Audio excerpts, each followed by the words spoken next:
নমস্কার, টুম্পা স্টার কিচেনে সকলকে স্বাগত। আজ বানাবো ভেজিটেবিল চপ।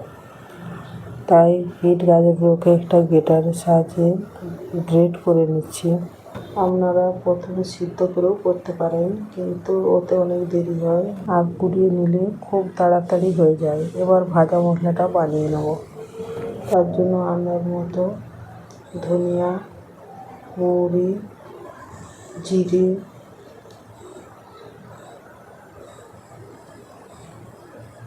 গোলমরিচ, এলাচ, দারচিনি সবগুলো ভালো করে ভেজে নিতে হবে। এবার আবার কড়াই তেল দিয়ে মশলাটা ভালো করে তৈরি করে নিতে হবে।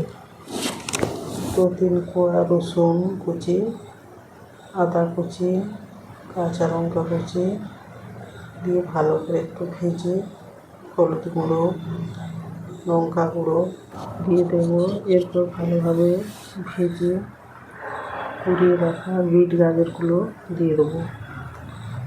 5 থেকে 7 মিনিট এইভাবে নাড়তে থাকবো।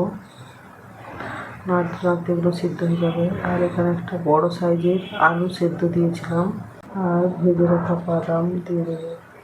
সব উপকরণগুলো খুব সুন্দর করে মাখিয়ে নেব।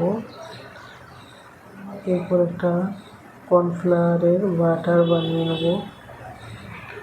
অল্প অল্প করে জল দিয়ে বাটারটা বানাতে হবে। বাটার বানানো হয়ে গেছে। এবার আলুর পুরটাকে ভালো করে শেপ নিয়ে আসবো।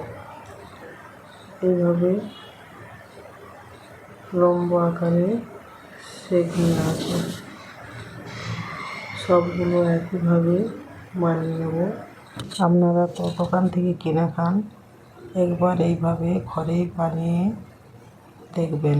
খেতে খুব সুন্দর হবে, আর বানাতে খুব একটা টাইমও লাগে না, খুব তাড়াতাড়ি হয়ে যায়। একবার অবশ্যই বানিয়ে দেখবেন। সবগুলো শেপ নিয়ে আসা হয়ে গেছে। এবার ব্যাটারে ডুবিয়ে নেব। এইভাবে সবগুলোকে ব্যাটারে ডুবিয়ে নিতে হবে। আর এটা আমি বিস্কুটের গুঁড়ো দিয়েছি, চাইলে পাউরুটির গুঁড়ো দিতে পারেন। এইভাবে সবগুলো কোট করে নেব। সবগুলো কোট হয়ে গেছে।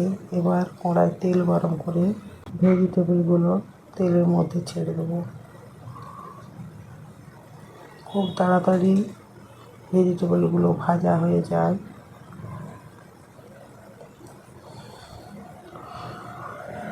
ভালোভাবে এধার ওধার ঘুরিয়ে নিলাম।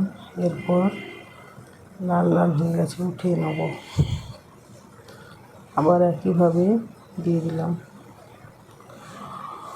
সব ভেজিটেবিলগুলো ভাজা হয়ে গেছে। এবার উঠিয়ে নেব। এবার দোকানের মতো একটা প্লেটে নিয়ে নিলাম। এবার ওর ওপর শসা কুচি, পেঁয়াজ কুচি আর অল্প করে একটু সস দিয়ে দেবো। ভিডিওটা যদি ভালো লাগে লাইক, কমেন্ট, শেয়ার এবং সাবস্ক্রাইব করে দেবেন।